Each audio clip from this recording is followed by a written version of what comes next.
All right, welcome back, everybody. Wayward Souls, the Double Tap In, episode 79. Coming up on a milestone. Yes, we are. Yes, And we then are. Shortly after that, yet another milestone. Yeah, buddy. Wow. Time is flying. I'm telling Yeah. you. And Yeah. shout out to the Marine Corps today. Yep. Cheers. Oh, goodness. So, Benjamin, why don't you tell me about Marketplace? Fucking Marketplace. Fucking Marketplace. And this, there's somewhat of this that's owed to the Hickman family. And You're right.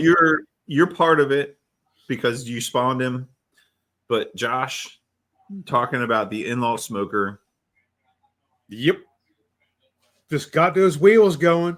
Fucking got the wheels turning. Travel bag, in-law smoker. Yeah. Yeah. What's funny is the travel bag is I have that at a guy that does some embroidery work to see if I can get the Wayward Soles thing embroidered on it. The problem is that like all the flaps and stuff where you can embroider it are all insulated. Yeah. And like I don't want to, not that there's anything refrigerated in it, but one, I don't know how that works with the embroidery stuff. And so we'll see what the guy says. Sure. That would be awesome. Yeah, that'd be cool as shit. But the fucking in-law smoker.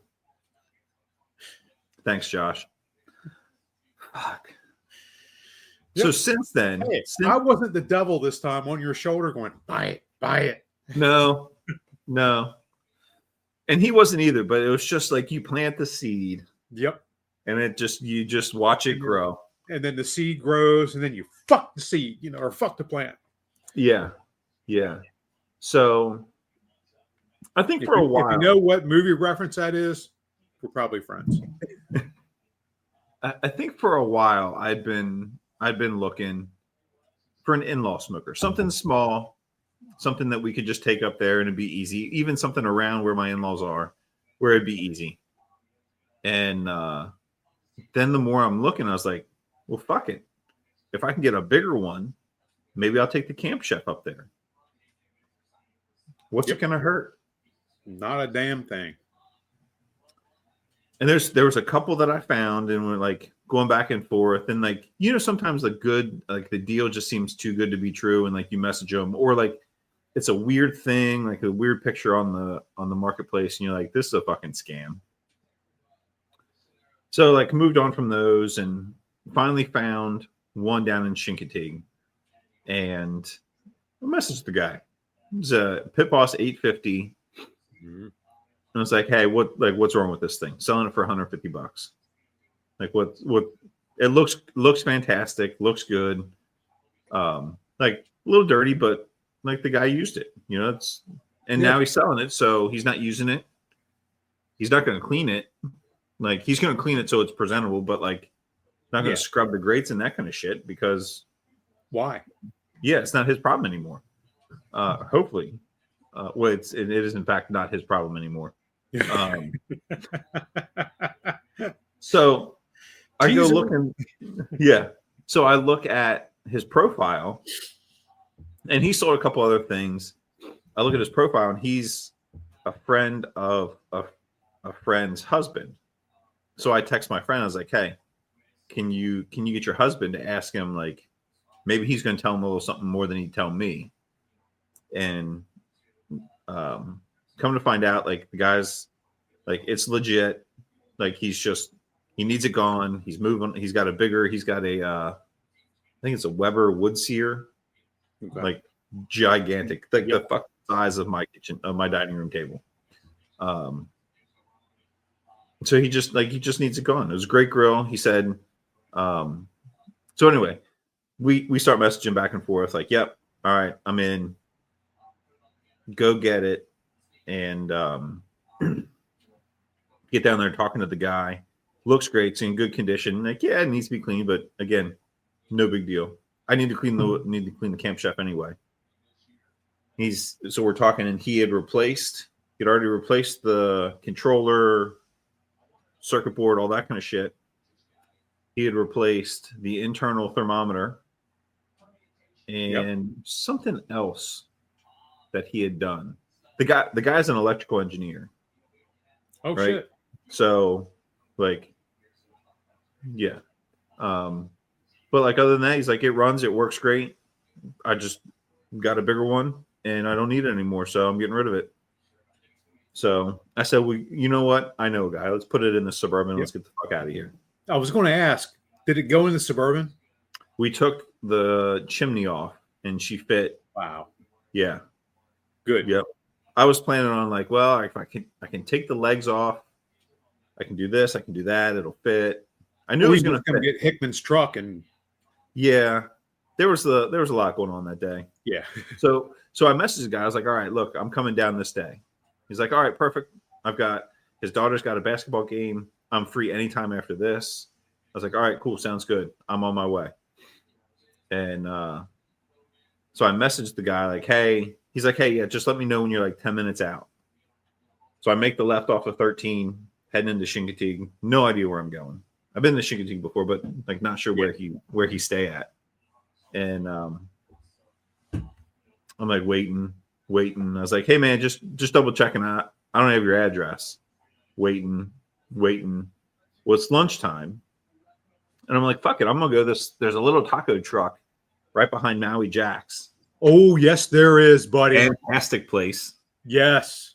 Fun fact, they're closed in the winter. Yep. Talking to the guy, he's like, yeah, man, fucking everything closes down. Like there's like hardly anything open. Everything closes down in the winter. I was like, that taco truck would fucking kill it year round. Yep. So Pico? anyway, I'm like, Pico. Is that the name of it? well, I think there's two of them. Okay. There's two. There's one right there by Maui Jack's, and then there's another one.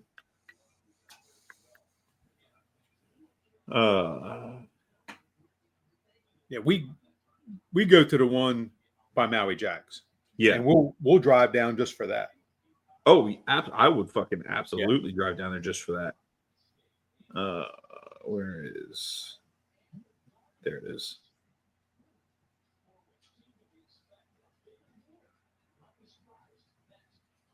Lily's Little Mexico. Yeah, that's not the same one that I'm talking about.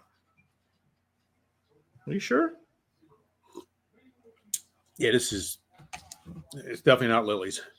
But anyway, we digress. That's what it looks like. That's the one I'm talking about. Because there is another one further into town, Pico Taqueria. Yeah, that's it.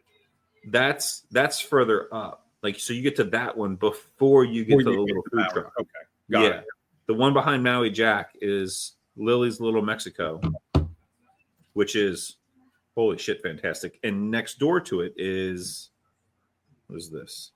K&J Teriyaki, which is also a little food truck. Yeah. And that will be experienced this coming summer. So funny thing about that is, you see how Chincoteague has food trucks everywhere? Uh-huh. If you could just do that in Worcester County. Yeah, can you imagine the quality food that you would get? God damn. Literally everywhere. Yeah, good shit. They're working on it, aren't they? Yeah. Rumor is they are. Yeah. Yeah. So hopefully that transpires. Yeah. So I'm hanging out, waiting to hear back from this guy.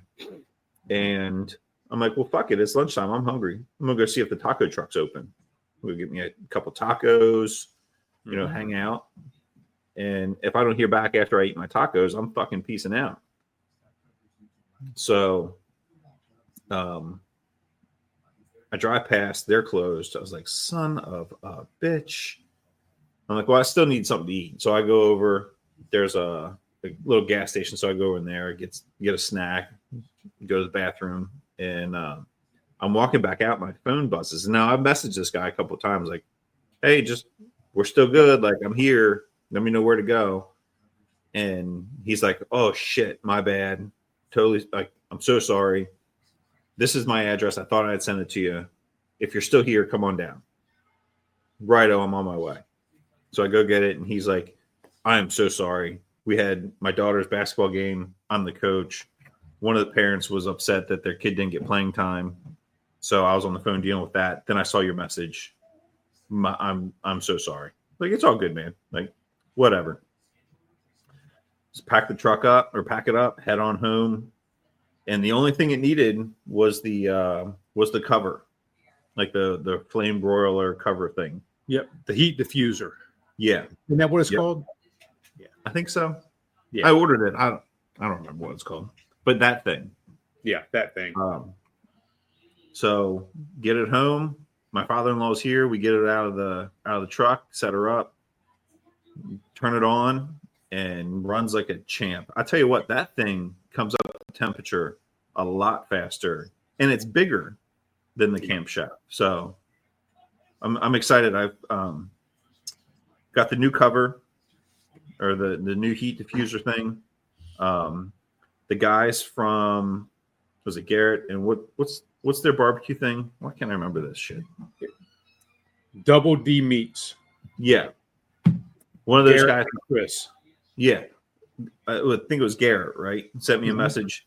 Yes. About, hey, get these things to put on either end of it. It helps make the heat more even. So I got that. And now it's just a matter of like, when am I going to have time to go out, swap it out, and clean the grates?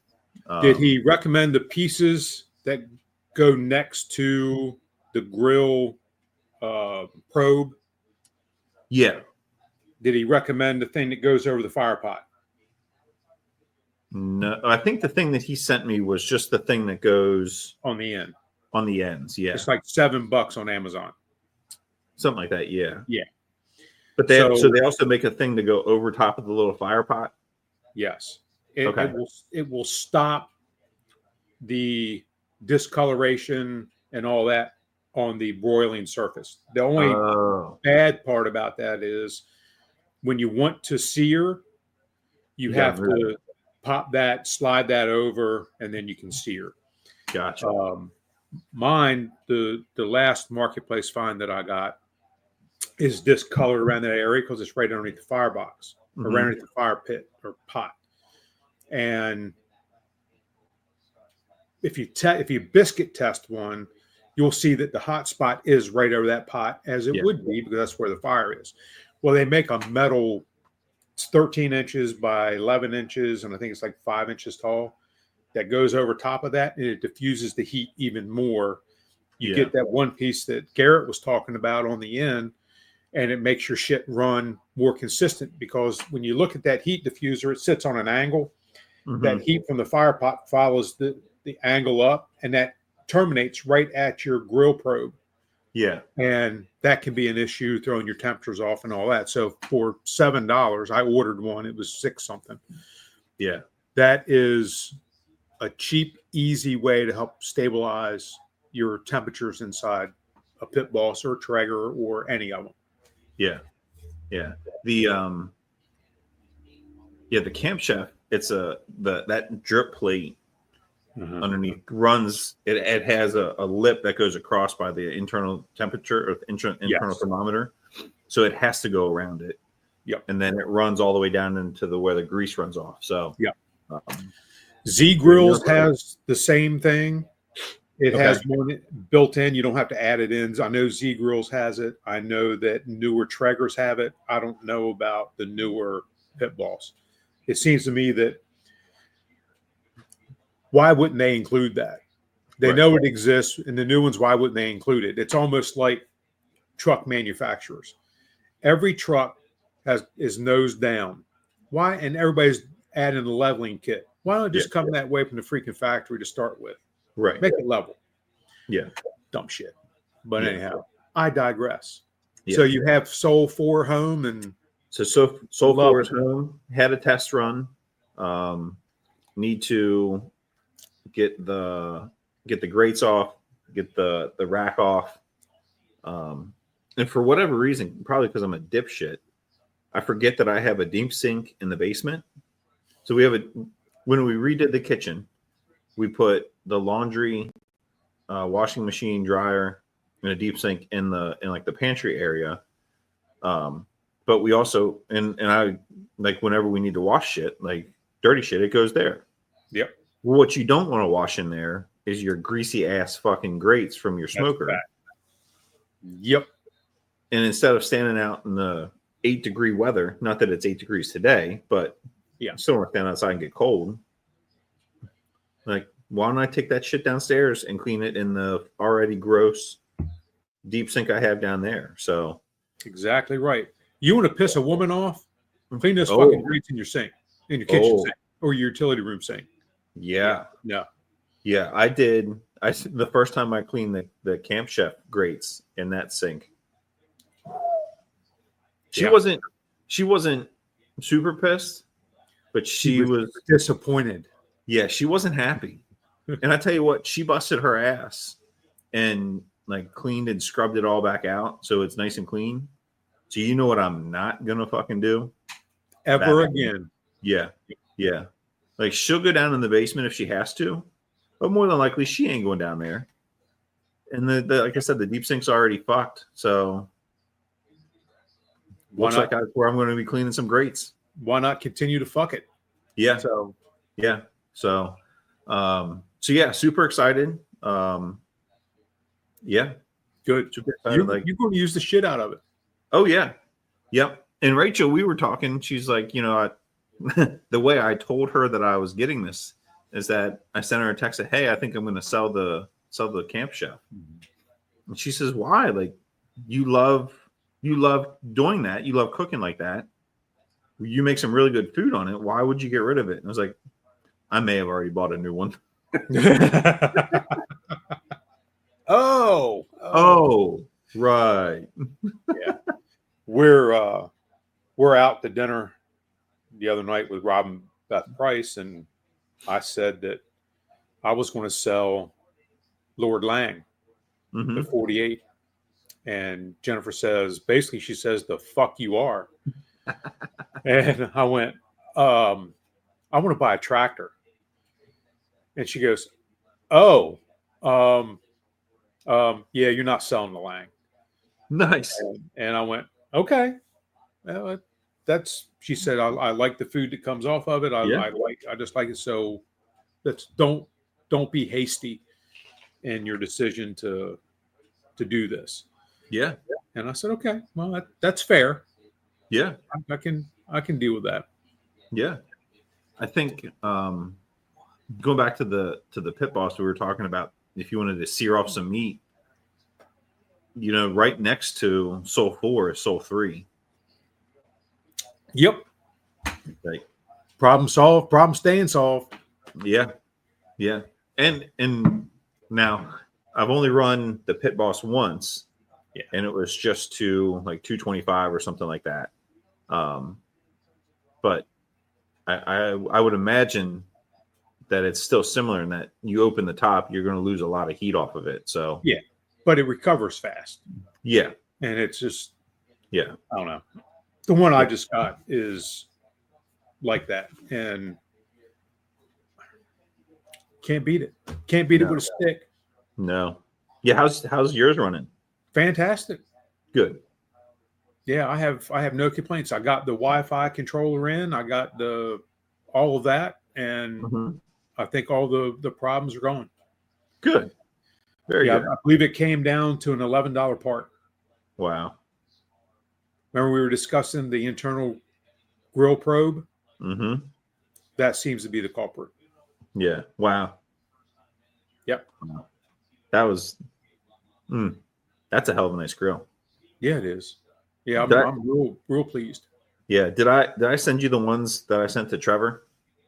No, I don't think so. I sent him, so still can't stay off of Marketplace, but I changed my location to where they are. Yep. And there's some really nice grills for sale down there. And I sent them to him. I was like, hey, like, I don't know what you guys got going on, but I was curious, and this is what I found. These are some really good deals. This one, there was one in particular where it needed an igniter. I was like, don't offer them that. Offer them, this. Yeah. Because you got to work on it. But like, it's close, and that's a really nice grill. Said, thanks, I'll send them to Liz. Like, oh, that's right, because you can't look at them. Right? Oh, goodness. Yeah. They'll use the shit out of it. I mean, once they pull the trigger and finally get one. Yeah. Yeah. But it's not like they don't have anything going on either, you know? Right. Damn. Yeah. So you didn't ask why I wanted a tractor. Well, it's because I kind of know.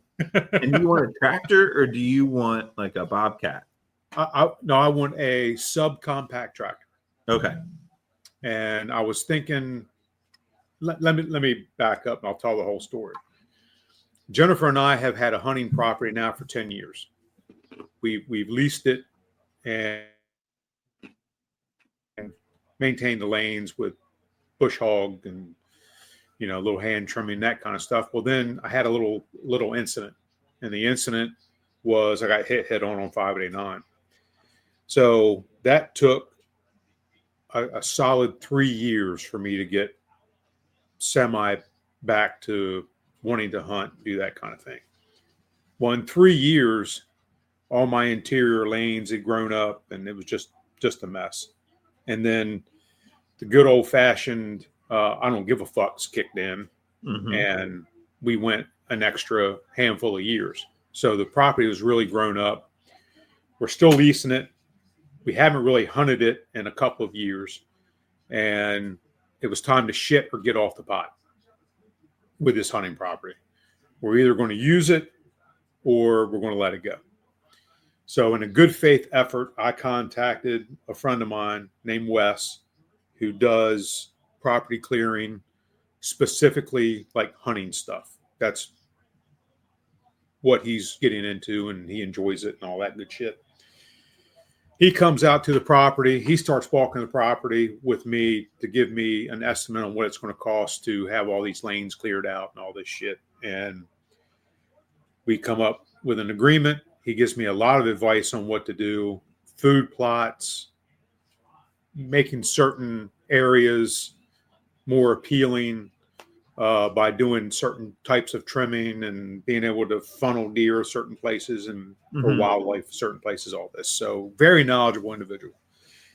And so I decide that this is going to be a path that we're going to take, and we're going to shit and give it a couple more years and see what happens. Hell yeah. So we go back for a second day and we mark everything that I want to cut. And with this piece of property, I can't touch anything pine tree. It's a pine farm. They're growing pines for harvest. Okay. And he comes in the next day with this machine. It's a skid steer that's got like a mulching head on the front. It's a man, it's all I can say. I'm working on a video now. I've filmed a lot of shit with my GoPro and my phone and whatnot. So on my social media, you're going to see Wes doing work with this Bobcat. He did 1,400 yards of lanes, anywhere between 12 and probably 16 or 18 feet wide, depending on where it is. 4 fucking hours. 4 hours. 1,400 yards. And I'm literally standing in the road, mouth agape, as shit is being ground up and just shit going everywhere. It was impressive. And he gets part of the way done. He stops. He gets out of the Bobcat. He's taking or it's a Kubota, but he gets out of the machine to stretch his legs. And I went, man, I have never seen anything like this in my life. And he says, this woods is a nail and I'm a fucking hammer. I said, yes, sir. Yes, sir, you are. So he does his work, and it is back to how it was when Jennifer and I first leased it. We can take our four-wheelers in now and we can ride. Awesome. We can do whatever we want there, and it's just really nice. So a couple of days later, I say something to Dale. Hey, you want to go for a ride out here, I need to put my trail cameras back out. I pulled all my trail cameras. I did all that. And Dale says, do you mind if Sophie comes? Well, of course not. I'm not going to say no to a 4-year-old. Yeah. She had a ball. Good. If you've seen my social media recently, which would have been probably like the 26th of January, you'll see a post that Dale tagged me in with Sophie on the 4-wheeler. She had her little the PB&J round Uncrustable. She had that for a little snack. She had her little drink. She got up in some deer stands and got a chance to look around a little bit and help me put out trail cameras. Awesome. Well, the nice part with that is I can share my pictures. So when I got the first deer later on that night, I sent it to Dale so he could show Sophie. I sent one this morning of a possum that is going through and sent it to them. And she says, now that 4 years old now, we're not there now, so they can come out and eat. Sweetie, you're already well ahead of the curve when it comes to how this is working. Yep. To be able to use this property the way we intended when we first started to lease it. Unfortunately, I had a collision, screwed things up for a while, but now I think we're back on track. Good. And looking forward to it. Looking forward to just seeing the wildlife there. Mm-hmm. You know, I've got other places to hunt that are right now far more productive than what this lease is. This lease we've killed in 10 years. My best guess is 6 deer. And oh, wow. 2 bucks, 4 does. And that's my best estimate. I think that's pretty close. I went back and looked at my harvest record. The state of Maryland provides you with a harvest record. And you can go online and look at it and see how many deer you've killed since they've started this keeping track of it like that. And my best guess is 6. And I have killed 3 of them. Josh has killed 1, Jennifer's killed 1, and my nephew AJ has killed 1. Okay. So yeah, well, hopefully with the food plots, with treating the property the way it's supposed to be treated for game, we increase the turkey population, we increase the deer population in that area. Now, here's the caveat to that. It's only 32 acres. I'm surrounded by a 200-acre hunt club. And I can tell you the day they put corn out to start baiting. Now, fortunately, they only hunt it rifle season. They don't bow hunt it. They don't muzzleloader hunt it. They only rifle hunt it for those 2 weeks. But I can tell you the day they put corn out, because my pictures go from, let's say, 600 to 6. It is that pronounced and all that. So I'm hoping with the food plots that we put in, the forage is going to be better than the grain that they're being dumped on the ground. Yeah. And I'm hoping that they gravitate to that and they hold. I have a sanctuary area in this where I've carved out the center, basically. In the center of this property, we don't go in. We don't touch. We don't hunt it. We traverse around it, but we don't go into it. And hopefully we use that as a sanctuary where they know they can go and not be disturbed, so to speak.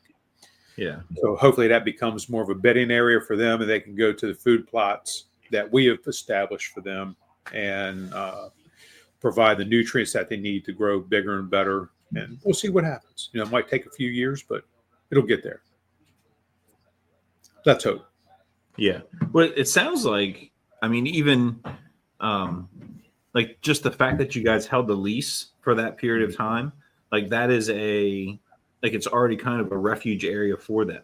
Yes. Like the fact that you've had it, you haven't hunted it. Correct. Like there's already food there, and they know that they can go there for that refuge. And now if you're bolstering that, you know, you're giving them that center core area, and now you're going to feed them. Fuck, why would they leave? Exactly. You know, and this gentleman, Wes, everything that I'm doing, he's already done. Mm-hmm. I've seen the pictures of his stuff. He's, through his trial and error, he has developed a system and what to plant, when to plant it, what to spray, what not to spray, all this good stuff. And I had an idea of what I wanted to do, But sitting down with him in the woods and going through everything, he's firing stuff off. And some of the stuff I was right about, some of the stuff I was a little off about, and he made suggestions that actually make a hell of a lot of sense to me. Yeah. And so hopefully we develop a food plot program there where they have stuff starting in the spring. They carry through to a different type of food plot in the fall, and then something completely different in the late winter. Even though we can't necessarily hunt late winter, you still need to provide the nutrients and the food and all that for the deer to keep them going. So I'm looking for a year-round program to keep the deer in, or at least holding them in an area a little bit longer than what they have been. Yeah. And it's going to be clover, chicory, buckwheat, and do some brassica stuff for late winter. And, for a little bit of an investment, hence me looking for a gentleman's tractor, a compact tractor to be able to tend to this and do it right. Yeah. If it works, great. If not, I know marketplace, I can sell that shit. Yeah, absolutely. So it's looking forward to see what happens. And, frankly, it's motivation for me to be more active outside and spend more quality time outside with friends and family. Yeah. Yeah. And absolutely. And the payoff for all of that is one, that you get more animals there. Yes. And you get a quality animal that, those, and this is my limited hunting experience on the Eastern Shore, is that you get people that come here that don't live here, and they're just coming down to kill something, and then they're going back to wherever they're from. But you have that property again, that the animals already think that as a refuge, and now you're developing it. So now you're developing these bigger animals to hopefully stay there. Yeah. And so you end up with a better quality of meat. That's right. Bigger animals, and what you end up hanging on the wall in the double tap, goes from a nice animal to like, holy shit, that's a big animal. Yes. So, and we talked about the trail cameras earlier. I get more enjoyment in checking my trail cameras than I do just about anything else. It's exciting for me to get the notification that I have a picture. Yeah. When we had Josh on, we were discussing some hunting stuff and whatnot. So Josh and I figured out the other day, we have 34 cameras between us. Now look, I have 7. Okay. So I don't even want to pretend that I have the volume that he has. But I find myself looking at pictures from Georgia 4 or 5 times a day. Yeah. It takes 2 minutes to go through them all and look and whatnot, but it's just, I really enjoy it. I enjoy watching the nature and all that. And I enjoy sharing that, with other folks. So, yeah. And it turns itself into, again, like, you start to see these deer that you name them. Yep. And you watch them grow. Yep. Exactly right. Yeah. On that property, 3 years after my collision, I didn't think I'd ever hunt again. I mean, let's just be frank about it. And I couldn't climb a stand. I couldn't do any of that. I was hunting from a tent, but I couldn't sit still because, my coccyx was broke and all that shit. I couldn't do shit. So for me to go back into that woods 3 years later, and I killed a 12-point with archery with a bow. And, it was, you don't think you're ever going to do something again. And the first deer you kill coming out of this is a 12-point. Obviously the biggest deer I'd ever seen on that piece of property. Yeah. But it was nice to be able to go back in my trail cameras because I kept them up. I couldn't go in and get them out. So they stayed in. I'd go pull this year coming into killing the 12-point. I'd go back in, I activate all my cameras again. I pull all the cards, and I go back and look, and I had pictures of this deer the previous year. He's a very unique buck. So that adds more to the story of being able to harvest him, as I can go back and look at him and go, yep, that's him 2 years ago. That's him last year. That's him this year. And here he is. And now he's right there. Now he's right there. Yeah. Yeah. Exactly right. So with that, that adds to the story. It adds to the, I don't want to say the romantic side of hunting, but it gives you the history. And like I said, you name the deer and you do all that kind of stuff. Yeah. So when you do that, do you stamp the meat in the freezer? This was Bubba. I would. I got the last cow I bought. His name was Walnut. So yeah. And I tell you that I would name it so that as you like to see some of the growth from your food plots and all that kind of stuff, and see how the taste changes from from the two. Did you get 2 or 3? Yeah, it was. There was 2 recently, right? 3. Okay, so to go from those 3, and you have weights of those 3 to what you get next year, to the year after that, would be interesting to see. Yep. The deer there, the bucks, have a very unique genetic trait, and they're all kind of wonky, if that makes sense. I've got a couple of nice deer that I picked up in November on trail camera there, but majority of them have one side is perfect, the other side is some sort of wonk to it, and that's my kind of deer. Yeah, I like things that aren't perfect, a little askew. It's just my kind of. Yeah.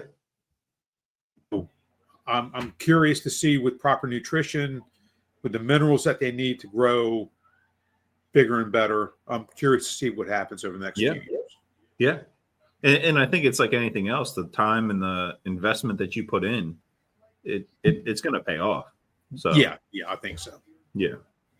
So exciting. I'm excited. It's going to be fun just getting out there. Exactly. And that's really the at the heart of it. You know, like whether you're fishing, you're hunting, it's surf casting, whatever you're doing. Yep. Whatever, like you're going shooting for whatever kind of bird is in season, and like it's just a matter of getting out there, the duck hunting, the fishing, all that kind of stuff. You know, it's the people, the time that you spend it with, it's the time that you have to yourself. It's very similar. You know, we talked a couple episodes ago about who you share your table with. Yep, that's right. It's all the same thing. It's all about that quality time with the people that you enjoy. That's right. Yeah. Yep. Going out in the woods the other day with Sophie was fantastic. I bet. You know, to see her, it's the first time she's been in the woods on an ATV. And if you look at Dale's social media, you'll see the pictures of her on the ATV going through ditches and the grin on her face and all that. You know, just that was worth the trip right there, just seeing her face. Yep, absolutely. I was telling Rachel last night. So I think last episode we talked, I had Harper 3 days last week. She was off yesterday. So Tuesday, it's her first day back in school. And last night, she, like an hour before bedtime, flipped the switch and was just going absolutely bonkers. And like, love the girl to death. She's my favorite human being on the face of the planet, if I have to pick one. Like, Lincoln is rapidly coming up because he's getting cool. Yep.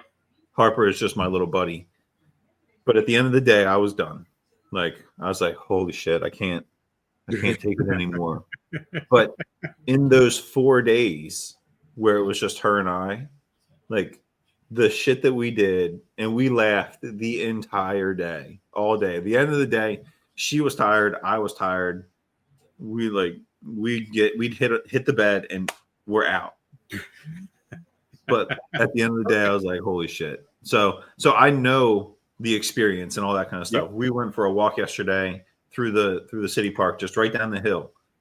And to see her little face smiling as she's running across Picnic Island, or through the zoo or in the park or the playground or wherever.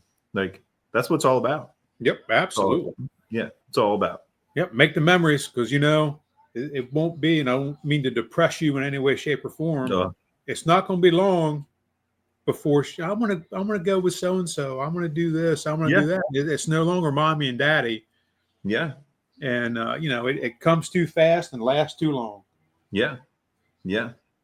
So, well, that's what we're gonna wrap this show up. So, like we ended the last one. If you guys have something for the show, you want to share something with us, questions on meatloaf, hunting, all that kind of stuff, Soul 4 Marketplace, whatever it is, feel free to shoot us a message. We'd love to hear from you.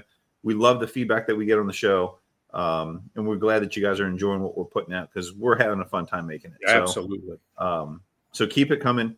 Thanks for watching, and we'll see you next time.